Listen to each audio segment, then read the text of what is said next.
आज सिंध काबीना का इजलास हुआ। बजट इजलास से कबल सिंध काबीना का इजलास। कप्तान से कई खिलाड़ी नाराज, कप्तान परेशान।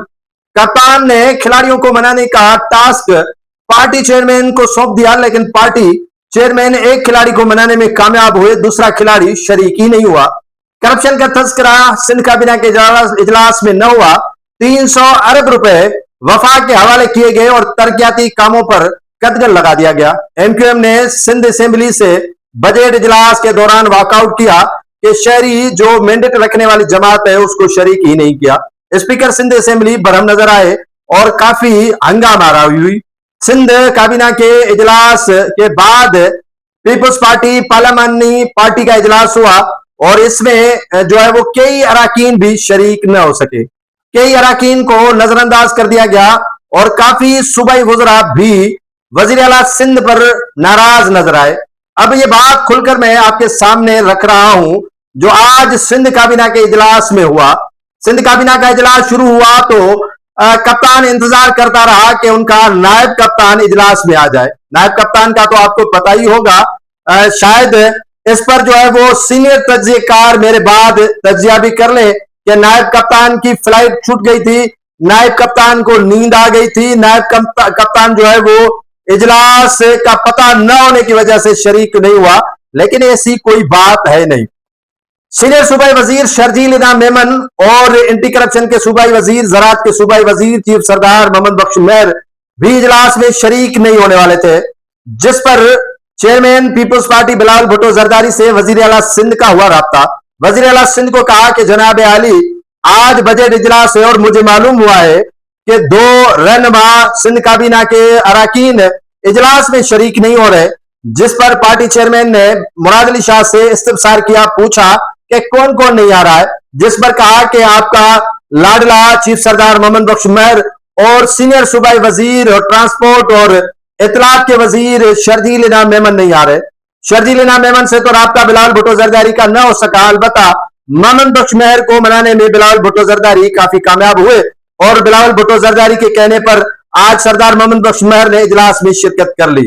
वो शरीक हुए लेकिन खामोश रहे और इस सारे मामला को बारिक बीनी के साथ सिंध के जो कप्तान है मुराद अली शाह देख रहे थे। शर्जील इनाम मेमन की कमी महसूस मुराद अली शाह ने की और अब आप ये नहीं कहना कि मुराद अली शाह और शर्जील इनाम मेमन के माबैन इख्तिलाफात नहीं है।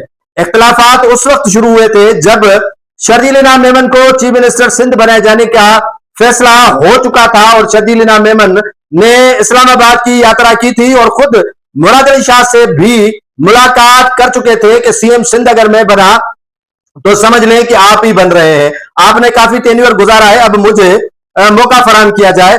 और दूसरी बात जो शर्जील इनाम मेमन ने कही कि आपने बीआरटी ये जो मंसूबा है उसमें जमीर अब्बासी के खिलाफ इंतकामी कार्रवाइयां इसीलिए शुरू की है ताकि आपका जो हाथ है मेरे गरेबान तक पहुंच जाए। आप ये सारी इंतकामी कार्रवाइयां मुझे डिग्रेड करने के लिए कर रहे हैं, जिस पर मुराद अली शाह ने कहा कि ऊपर से प्रेशर है और ऊपर से प्रेशर होने की वजह से चीफ सेक्रेटरी और मैंने ये इजलास बुलाकर ये एफआईआर कटवाई है, लेकिन आपका तो हमने नाम नहीं दिया, लेकिन कहा कि आपने ये सोच लिया था, ठान लिया था कि सहूलतकारी के तौर पर और वादा माफ गवाह के तौर पर आप जमीर अब्बासी को जरूर इस्तेमाल करने की ठान ली थी, कोशिश की थी, लेकिन आप उसमें नाकाम हुए। अब जमीर अब्बासी के हवाले से वजीर आला सिंध मुराद अली शाह और सीनियर सूबाई वजीर शर्जील इनाम मेमन में अब तक इख्तिलाफ मौजूद है।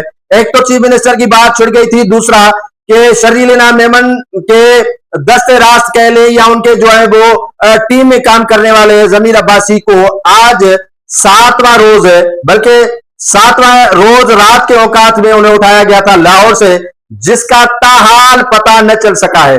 एंटी करप्शन ने अदालत में लिख कर दिया है कि एंटी करप्शन एस्टेब्लिशमेंट की जानिब से एक तहरीरी जो लेटर था वो लिखा गया अदालत को, ऑनरेबल जज साहिबान के सामने पेश किया गया कि हमारे पास जमीर अब्बासी साहब मौजूद ही नहीं है।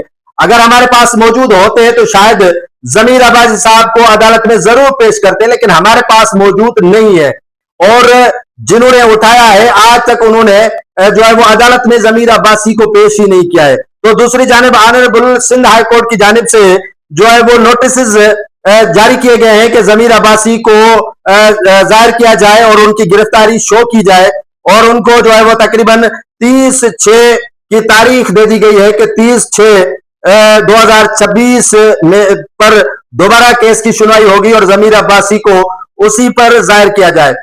आज तक जो है वो किसी इदारे ने यह एतराफ नहीं किया है कि जमीर अब्बासी उनके पास है। जमीर अब्बासी की गिरफ्तारी मुबहम हो चुकी है और उन्हें ताहाल जाहिर नहीं किया गया है, जिस पर शर्जील इनाम मेमन ने कोशिशें तेज कर दी हैं और शर्जील इनाम मेमन के पीछे एक लंबी फहरिस्त है, जिस पर वजीर आला सिंध मुराद अली शाह काफी परेशान है। मुराद अली शाह इसीलिए परेशान है कि उनके आगे आग है और पीछे पानी है, और मुराद अली शाह जमीर अब्बासी के मामले में बुरी तरह फंस चुके हैं, और बुरी तरह इसीलिए फंस चुके हैं कि मुराद अली शाह जिस जमीर अब्बासी में हाथ डाला है वो जमीर अब्बासी मकड़े की जाल नहीं है, वो मजबूत सहारा लिए हुए काम कर रहा था। अब अदालत में ये मामला सामने आएंगे और जमीर अब्बासी की यकीनन गिरफ्तारी भी शो होगी। जो उनके साथी तकरीबन 6 से 7 अफराद दीगर भी है, उनको भी लापता किया गया है, उनका भी पता जरूर चलेगा। लेकिन सिंध काबीना के अंदर इख्तलाफात खुलकर अब सामने आए हैं।